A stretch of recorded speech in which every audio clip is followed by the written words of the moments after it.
أما بعد فأعوذ بالله من الشيطان الرجيم بسم الله الرحمن الرحيم أقيموا الصلاة وآتوا الزكاة واركعوا مع الراكعين.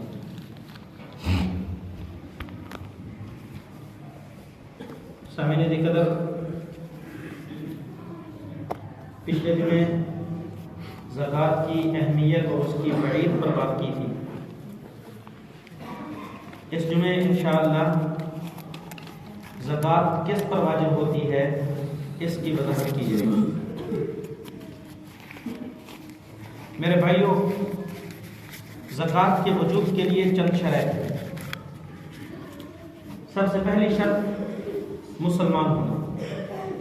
اگر کوئی مسلمان نہیں ہے، کافر ہے، اس پر زکوٰۃ واجب نہیں ہوتی۔ نمبر 2، عاقل ہونا۔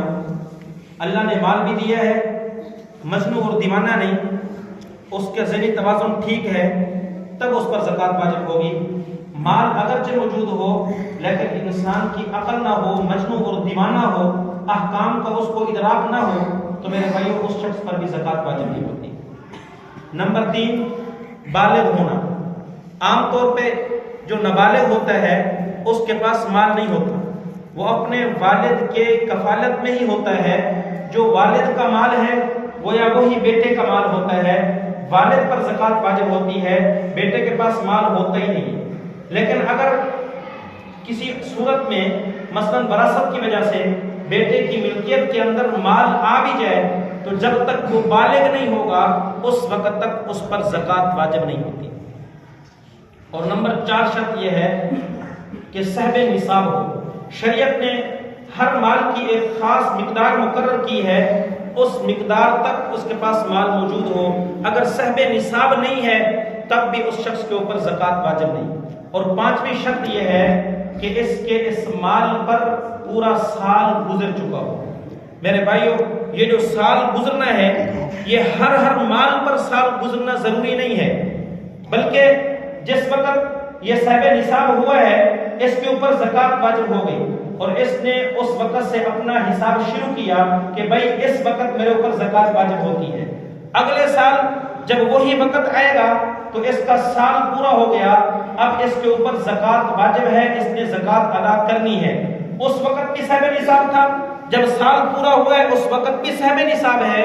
درمیان کے اندر اگر کچھ مال ایسا آ گیا ہے جس مال پر سال نہیں بھی گزرا اس مال پر بھی زکوٰۃ ادا کرنا واجب اور ضروری ہوگا۔ مثلا میرے بھائیو، یکم رمضان مبارک کو ایک بندے کا سال پورا ہوتا ہے، یکم رمضان مبارک کو یہ بندہ صاحب نصاب ہے، لیکن یکم رمضان سے ایک دن پہلے اس کے پاس 1-2 لاکھ روپے آ گئے۔ اب اس 1-2 لاکھ پر بھی زکوٰۃ ادا کرنا واجب ہے۔ یہ نہیں کہ بھائی اس 1-2 لاکھ پر تو ابھی سال پورا نہیں ہوا اس لیے میں نے اس کی زکوٰۃ ادا نہیں کرنی، بلکہ اس کی زکوٰۃ ادا کرنا بھی لازمی اور ضروری ہوگا۔ اور دوسری بات، یہ جو سال کا حساب ہوگا یہ شمسی مہینے کے ساتھ نہیں ہوگا۔ میرے بھائیو، یہ جو قمری سال ہے اس کے ساتھ اس کا حساب لگانا ضروری ہے۔ وجہ اس کی یہ ہے کہ آپ جانتے ہیں کہ یہ جو شمسی سال ہے اس کے اندر 10 یا 11-12 دنوں کا جو ہے فرق پڑ جاتا ہے۔ اگر کوئی بندہ شمسی سال کے حساب سے زکوٰۃ نکال رہا ہے تو گویا 10-12 دن درمیان میں ایسے گزرتے ہیں جن دنوں کی زکوٰۃ ادا نہیں کی جائے گی۔ اس لیے شریعت نے کہا کہ جب زکوٰۃ ادا کرنی ہے تو اس کا حساب قمری سال کے ساتھ ہوگا۔ رمضان کی یکم کو نصاب ہوتا ہے، زکوٰۃ ادا کرتا ہے، اگلے سال جب یکم رمضان آئے گا تو اس کے اوپر زکوٰۃ واجب ہو جائے گی، اس وقت یہ اپنی زکوٰۃ کو ادا کرے گا۔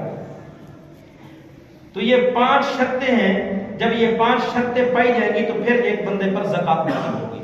اب زکوٰۃ ہوتی کس مال پر ہے؟ تو میرے بھائیوں 5 قسم کا مال ہے جس مال پر زکوٰۃ ہوتی ہے۔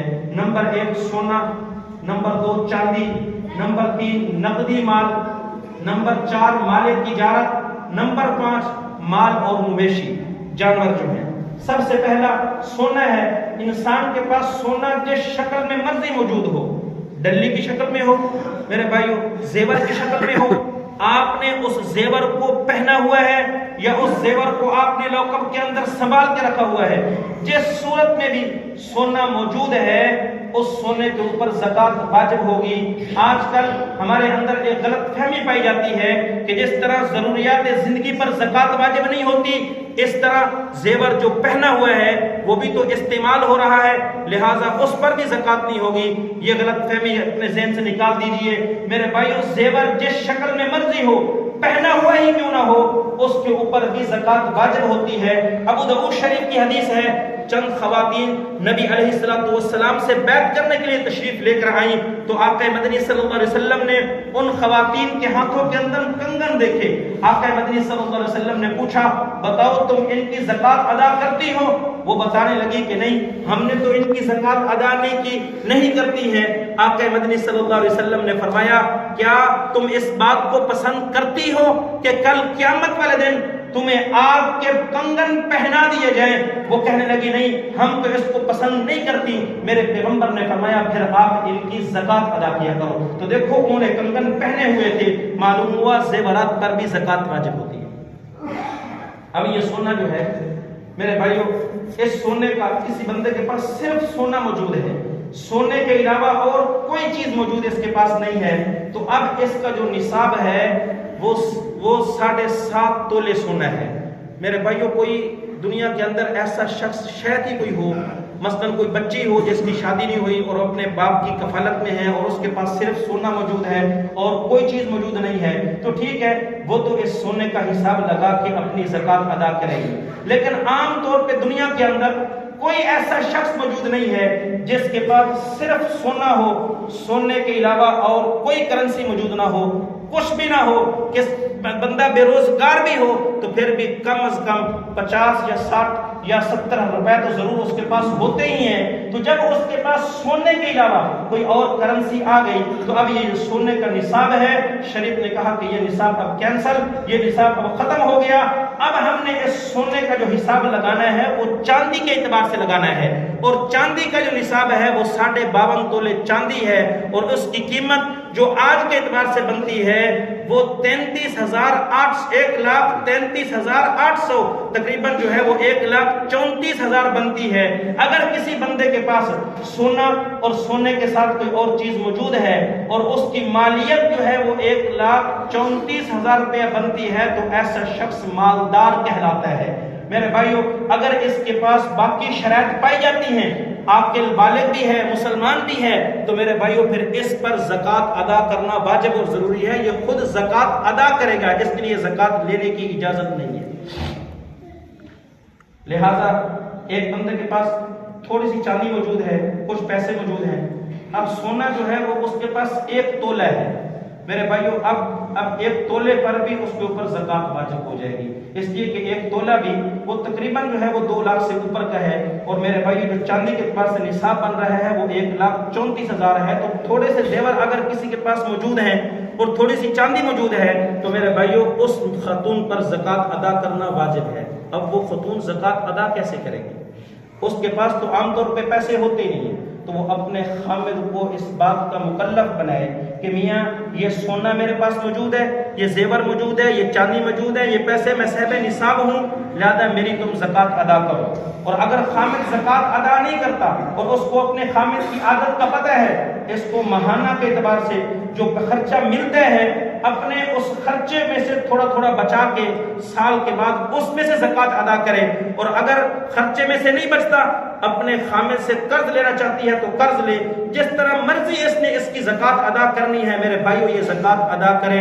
اگر زکات ادا کرنے کی کوئی صورت نہیں ہے تو پھر میرا مشورہ یہ ہے اس زیور کو اٹھائے اور بازار کے اندر جا کر بیچ دے، اس لیے کہ یہ صرف دیکھنے کے بعد سے چمکدار سونا نظر آ رہا ہے، حقیقت میں یہ سونا نہیں ہے بلکہ جہنم کی آگ کے انگارے ہیں، ان کو پھر بیچنا لازمی اور ضروری ہے۔ اس طرح یہ جو سونا ہے بعض مرتبہ جس کو اللہ نے بچیاں دی ہیں، بیٹیاں دی ہیں، وہ ان بچیوں کے نام کر دیتا ہے، جسے کہتے ہیں ناواں کرنا۔ میرے بھائیو اس زیور پر زکات ہوگی یا نہیں ہوگی؟ لوگ اس کے بارے میں مسئلہ پوچھتے رہتے ہیں۔ تو ایک بچی ہے، باپ نے کہا کہ یہ زیور میرا ہے، یہ بچی کو میں دیتا ہوں، اور اس دینے کا مطلب یہ ہے کہ ہے اس کے پاس، صرف وعدہ کیا کہ جب اس کی میں شادی کروں گا اس وقت میں اس کو دے دوں گا۔ تو میرے بھائیو یہ دینا نہیں ہوا ہے، یہ دینے کا صرف وعدہ ہوا ہے، لہذا اب اس کی زکات، اس زیور کی زکات نکالی جائے گی اور یہ باپ خود نکالے گا۔